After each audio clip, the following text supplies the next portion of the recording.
Debbie, put the petrol can down and come out. Go away! I mean it! It can't be that bad, love. Get rid of them, or I'll do it right now! Okay, we're going to move away, all right? Come on, let's back up, everyone.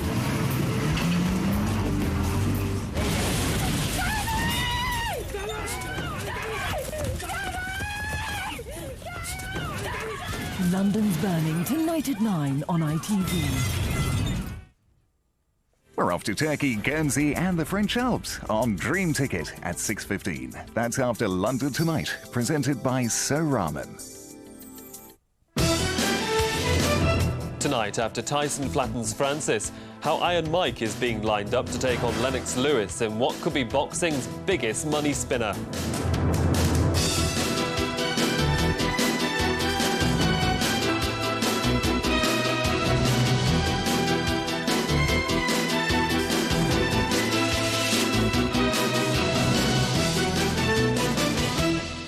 Also coming up on the programme, is the Dome about to call on the know-how of Alton Towers to pull in the crowds? While in the FA Cup, Ware wins it for Chelsea, but Dennis Wise is sent off again. And the toys are back in town. East Finchley hosts the British premiere of Toy Story 2. First tonight, Mike Tyson's demolition of Londoner Julius Francis paves the way for a showdown with Lennox Lewis and what could be boxing's biggest payday. Lewis's promoter has offered Tyson $25 million to get the two together in the ring. The offer was revealed after Tyson blasted past Francis, knocking him down 5 times in a bout lasting less than 2 rounds. Marcus Powell reports. Ferocious earlier days. Julius Francis got the biggest payday of his career, but he wasn't standing for long as Mike Tyson started his demolition job. These are hard shots to body and head. Francis is down with a right uppercut. Londoner Francis was way out of his depth. The mismatch proved little, except that Tyson is still big box office and that he's apparently regained the ability not to try to eat his opponent. Francis, who earned about £350,000, escaped lightly. After 5 knockdowns in 2 rounds, he emerged with nothing more badly damaged than his pride. Tyson picked up $5 million for 243 seconds work. A small step in his rehabilitation, but he still needs a proper fight against the undisputed heavyweight champion, Lennox Lewis.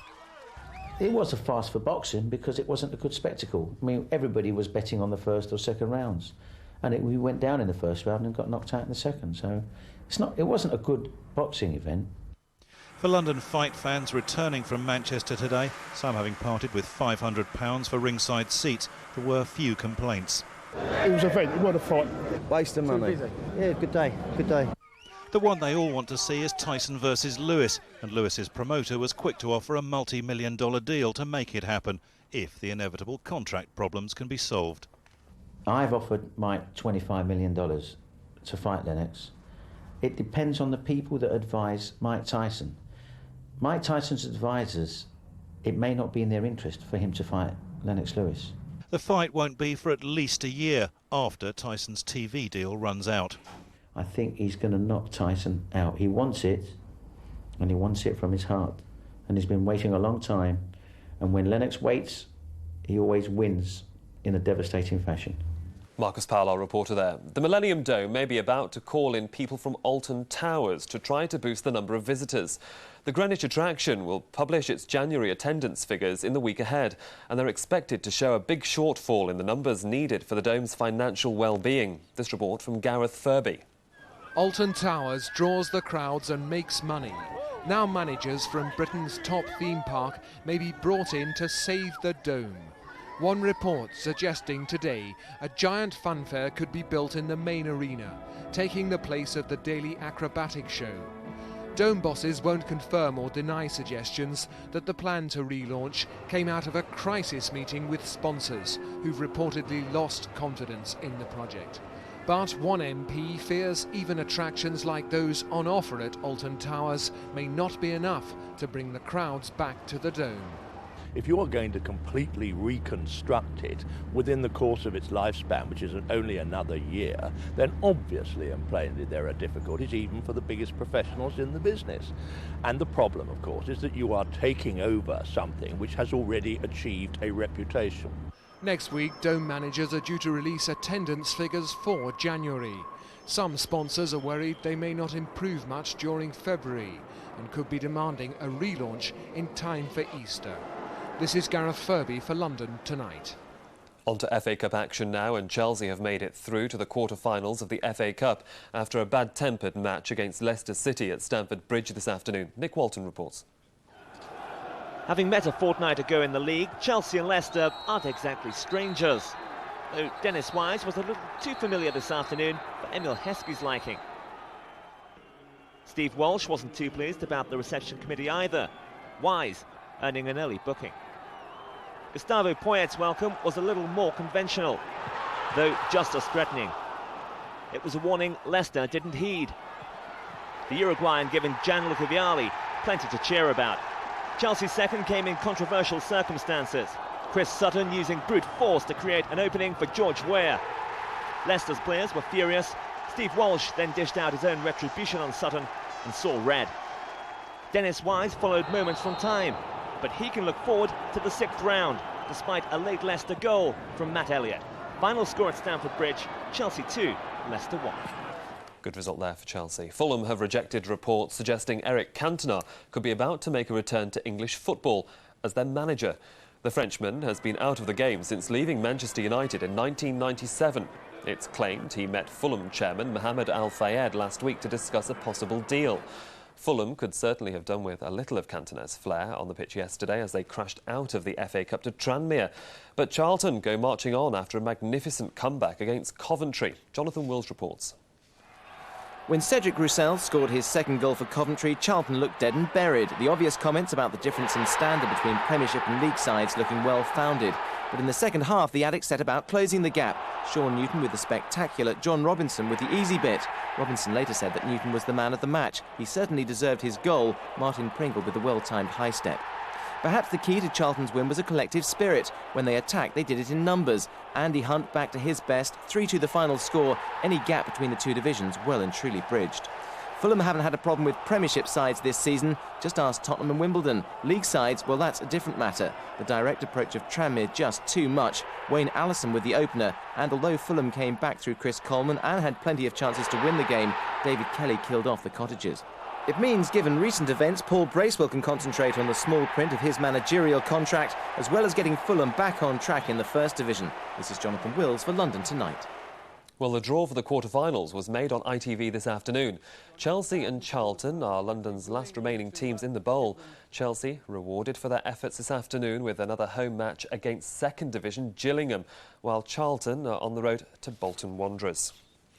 Cricket and England have gained revenge for their recent defeat against Zimbabwe in the latest one-day international in South Africa, thanks largely to a record-breaking performance with the ball from Mark Elam.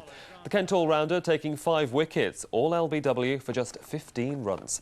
Zimbabwe eventually reached 161 for 9 off their 50 overs, but this time England made no mistake. Skipper Nasser Hussain and Nick Knight putting on a 100 partnership for the first wicket. England eventually winning by 8 wickets. They now have a break before playing South Africa on Friday. And finally, East Finchley was the setting today for the British premiere of one of this year's most eagerly awaited films, Toy Story 2. And it was a suitably star-studded affair, as our entertainment correspondent Ken Andrew now reports.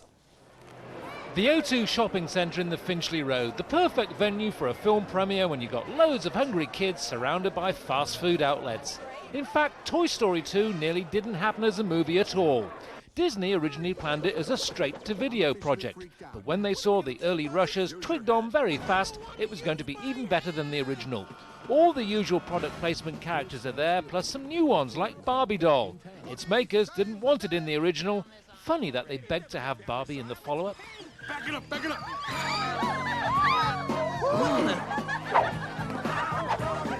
I'm tour guide Barbie. I'm a married spud, I'm a married spud. I'm going to let go of the wall. What? He would. 1. He would. Yeah. 2. Guys! 3. What did you think of the movie? Brilliant. Absolutely fantastic.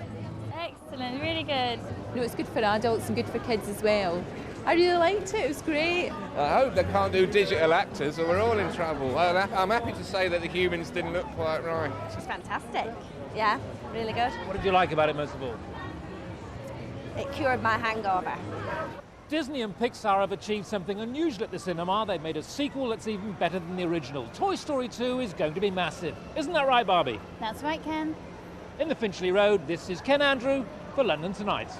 Obviously not one to miss. That's it. Of course, we're back in GMTV tomorrow morning, our first bulletin at 6:10. But until then, from me and all of the London Tonight team, do have a very pleasant Sunday evening. Take care. Good night.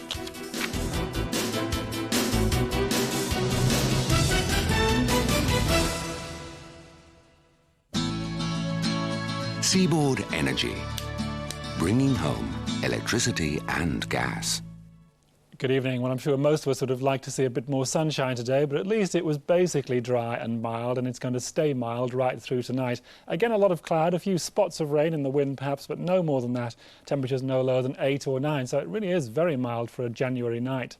And tomorrow, a grey start again, but we still have those strong winds and a better chance tomorrow that the cloud will break up a little bit during the day. So I think it'll end up looking brighter and more cheerful than today did. Still breezy, of course, but temperatures again way up above where they should be. 12 or 13. 13 makes it into the mid-50s.